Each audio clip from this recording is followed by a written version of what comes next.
مغربی ممالک کی مقبول فاسٹ فوڈ غذائیں اب پاکستانی زندگی کا بھی حصہ بنتی جا رہی ہیں۔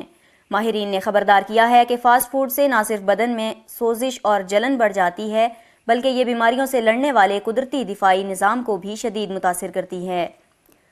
یونیورسٹی آف بون کے ماہرین نے ایک مطالعے کے بعد کہا ہے کہ جسم کا دفاعی نظام فاسٹ فوڈ مثلاً برگر، پیزا اور فرینچ فرائز وغیرہ کے ساتھ عین اسی طرح برتاؤ کرتا ہے جس طرح وہ کسی بیکٹیریا یا پھر جراثیم کا سامنا کرتا ہے۔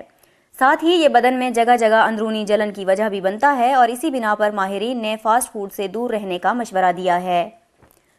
تجرباتی طور پر ماہرین نے 1 ماہ تک چوہوں کو مغربی ممالک کے فاسٹ فوڈ کھلائے۔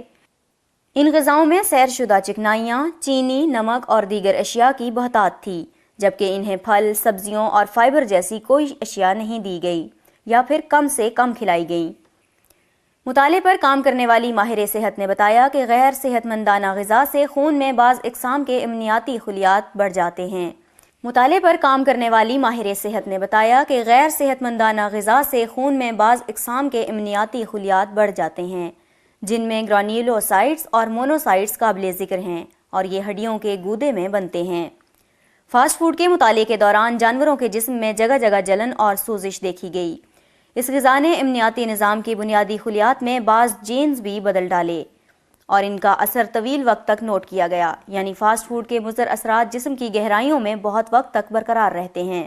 اس تحقیق کے بعد یونیورسٹی آف بون میں امنیاتی ماہر آئیکے لیٹس نے کہا کہ جسم کا دفاعی نظام بیکٹیریا اور دیگر جراثیم کو زائل کر کے انہیں یاد رکھتا ہے، اور جب وہی جراثیم دوبارہ اندر آتا ہے تو ہمارا نظام اسے یاد رکھتے ہوئے اس سے لڑتا ہے۔ اس طرح ہم بار بار کے انفیکشن سے دور رہتے ہیں۔ لیکن حیرت انگیز بات یہ ہوئی کہ اس بار فاسٹ فوڈ کے اثر کو بھی دفاعی نظام نے یاد رکھا، گویا کہ وہ بدن کے لیے خطرہ ہو۔ اس کے بعد چوہوں کے خون کے تجزیے سے معلوم ہوا کہ جسمانی نظام بدن میں جلن اور سوزش کی وجہ بنتا ہے، اور یہ سب کچھ فاسٹ فوڈ کی وجہ سے ہوتا ہے۔ واضح رہے کہ اس سے پہلے بھی کئی تحقیقات فاسٹ فوڈ کے مضر اثرات کو واضح کر چکی ہیں، جس میں بتایا گیا کہ فاسٹ فوڈ موٹاپا، ذیابیطس اور امراض قلب کی وجہ بن رہا ہے، اور اسی بنا پر اسے غیر موزوں غذا قرار دیا گیا ہے۔